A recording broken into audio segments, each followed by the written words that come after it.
Ladies and gentlemen, welcome back to another Fallout 76 video on the channel. As of the moment, unless you're watching in a few hours time or the next day, the servers have just gone down for Fallout 76 to introduce the new update. I don't even know what update number this is, but we're going to be getting Season 14 basically there. So Season 14, Fight for Freedom, includes really awesome artwork. And as of the moment, unless there's some hidden stuff in there, there isn't any kind of like major kind of content getting added in. We're getting Season 14, we're getting a bunch of kind of like quality of life changes, bug fixes, stuff like that. We're going to be going through the patch notes today, so I hope you all enjoy. If you do, hit the like button, make sure to subscribe, and let's dive straight in.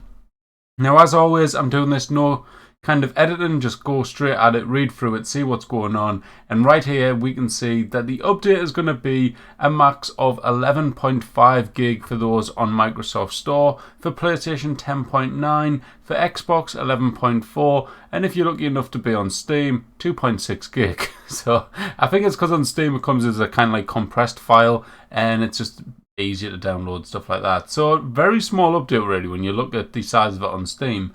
Going next to the bit here though, we've got update highlights, perk changes and additions. We've made adjustments to the level requirements for various perks to make them more accessible for lower level characters, and added the ability to open multiple perk card packs at once.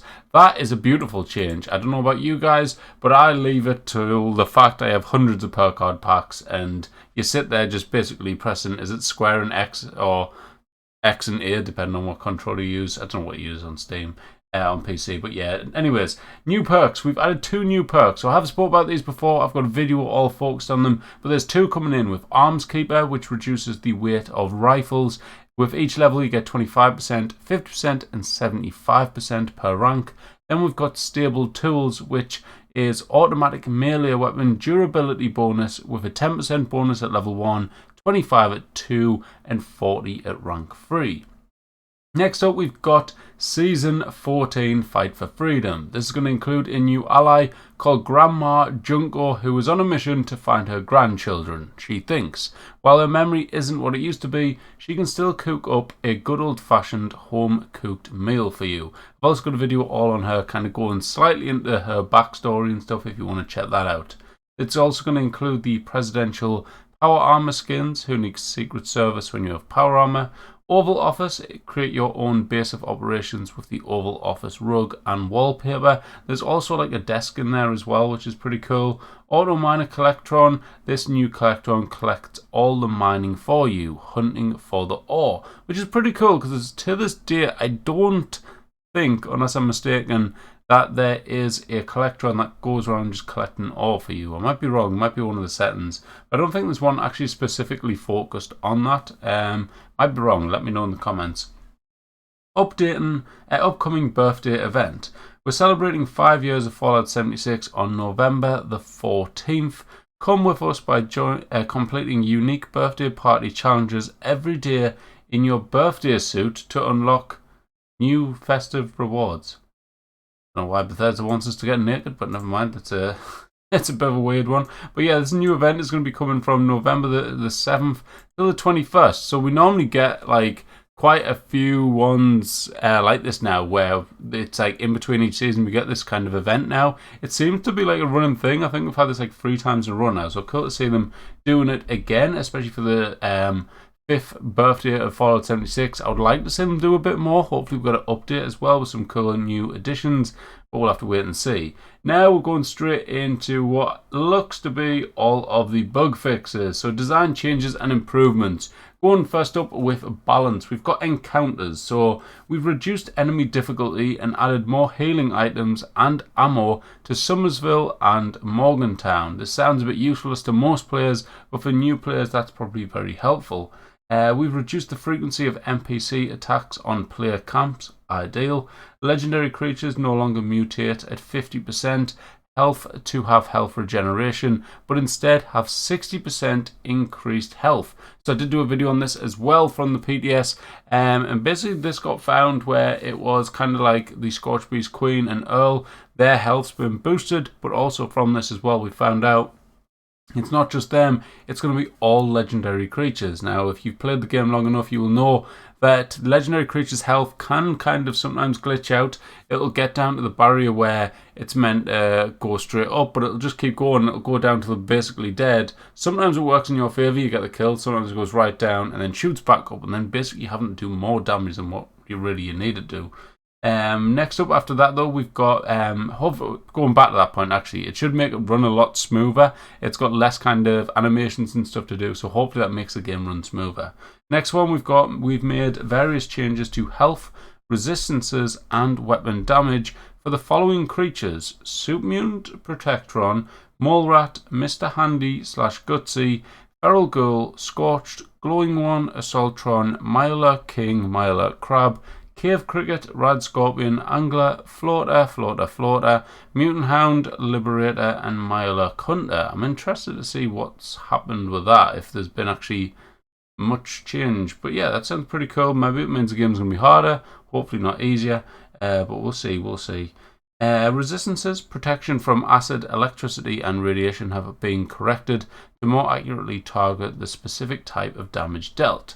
Going on to the next one, events, Meat Week. We've added a host of new rewards to Meat Week in Graham's vendor pool. These rewards will include new camp decor, plushies and more. I'll have a video on that probably in the next week or so. Once obviously Meat Week's coming in. I think it's coming in this week, next week, one of the two. But I'll probably have a video, so just keep an eye out for that. General, free cam. You can now use free cam while in photo mode. This allows you to do like cool kind of filming and stuff. Crafting, fix an issue with loose mods not applying in the default modification view.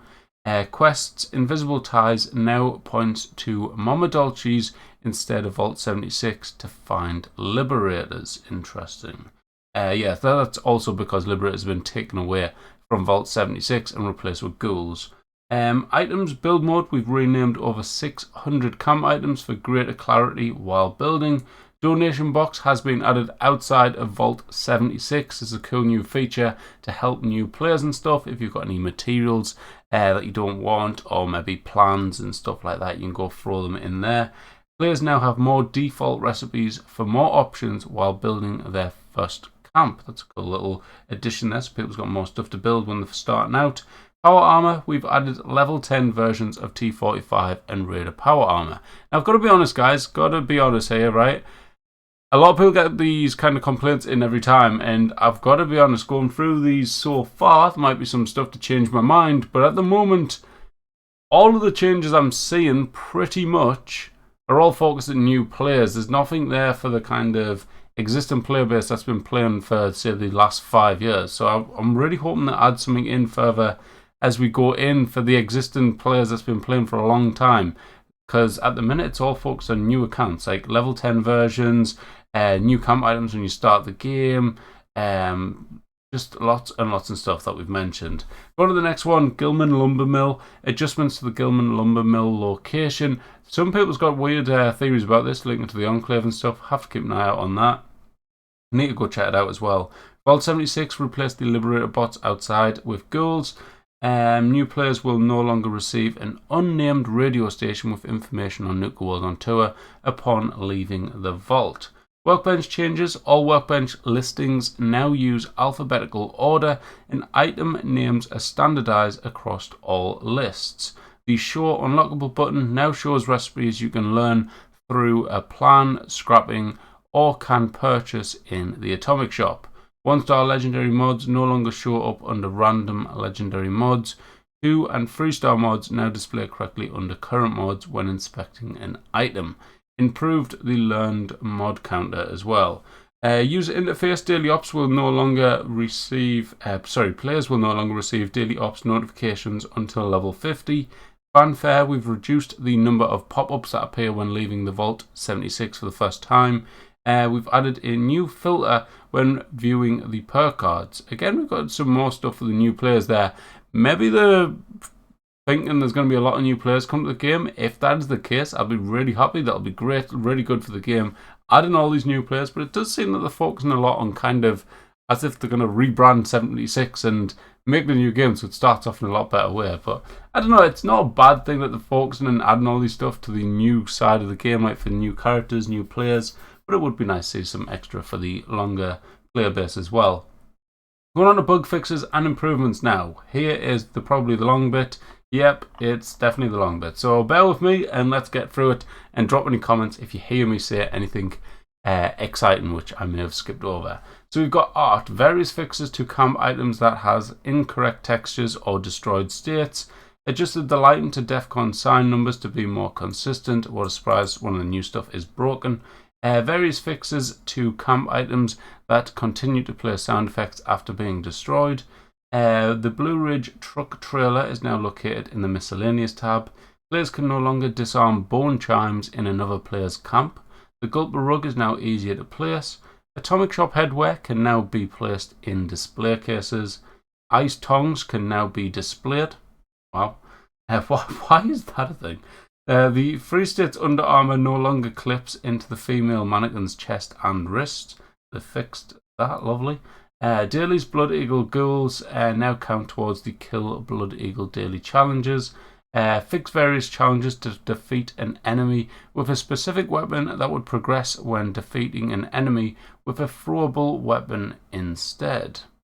Interesting. Weapons that have modded to deal fire damage now correctly count towards the deal fire damage challenge. Fusion cells now correctly receive contextual ammo drops. Plans that have not been learned by the player now have priority in dropping as a reward over plans the player has already learned. That is a pretty big change, not gonna lie. Like, how many times do you get plans which you already own? The bloody Mr. Gutsy thingy blade. Like, I get that constant more mana gauntlet, that is a non-stop thing. Like, pretty annoying stuff, but it's good that they're going to be changing that up. I mean, there will be stuff where you've already got all the plans from, say, certain events or whatever, but it's good that this is getting thrown in. This means, I knew it was, oh, in fact, sorry, it's under the daily ops. It's just daily ops. So in daily ops, I knew this was the thing. I thought it was across the entire board, but that's linked to daily ops. So daily ops, you should be getting the plans, which you have not unlocked yet. Ideal. So going on to enemies now, we've got fixed an issue preventing players from VATs targeting extra large creatures at the correct distance. Addressed an issue that allowed combat groups to persist over long distances. Fixed an issue causing the imposter sheep squatcher's area of effect attacks dealing damage to players who are not within it.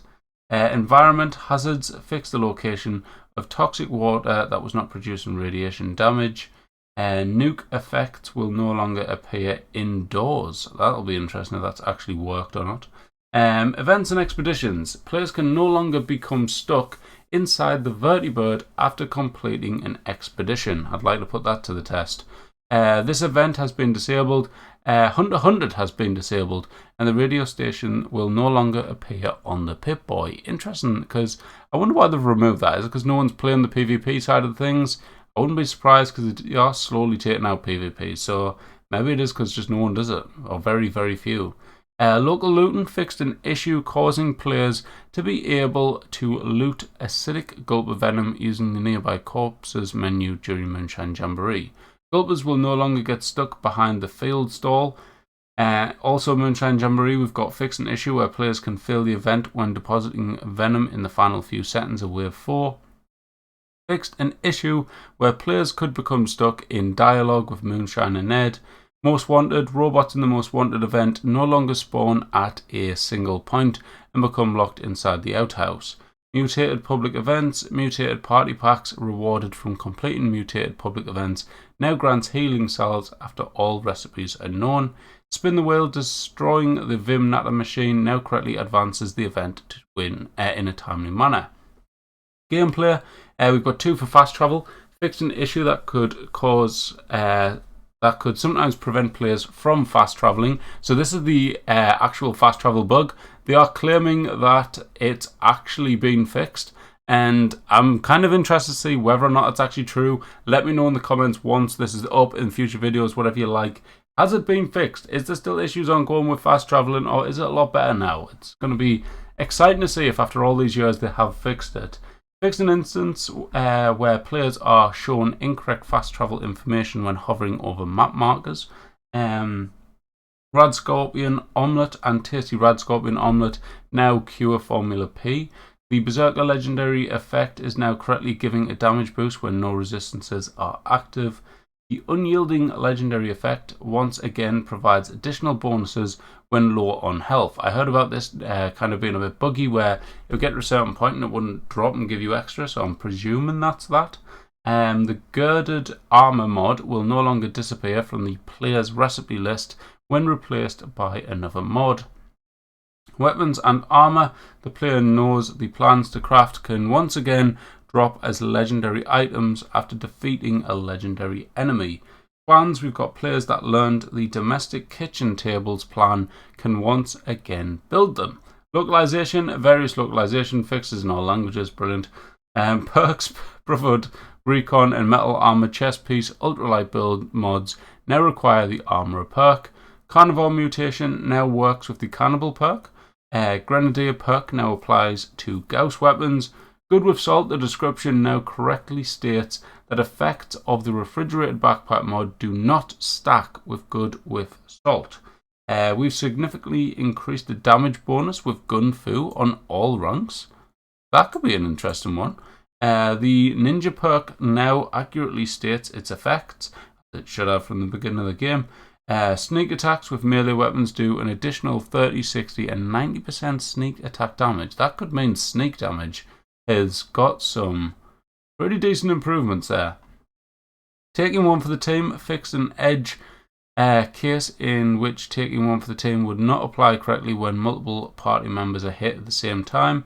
We've got some power armor ones with the Excavator uranium deposits now correctly grant plus 3 yield when harvesting. Pneumatic mod descriptions changed to reduce incoming stagger by 25% from reduce incoming stagger. That made no sense in my eyes, but I don't know what that said. Tesla braces now display their added damage in the Pip-Boy stats correctly. The blood cleansing mod for the power armor torso now correctly reduces the chance of becoming addicted to chems. Players will no longer receive legendary power armor rewards from events and creatures until level 20. I was hoping that was going to say ever, but never mind. Buried treasure fixed a crash that would occur during the Buried with Treasure questline. UI, we've got when viewing the eviction notice event from the map, the quest icon will no longer obscure some of the description of the text. Applying mods, sorry, I need a drink.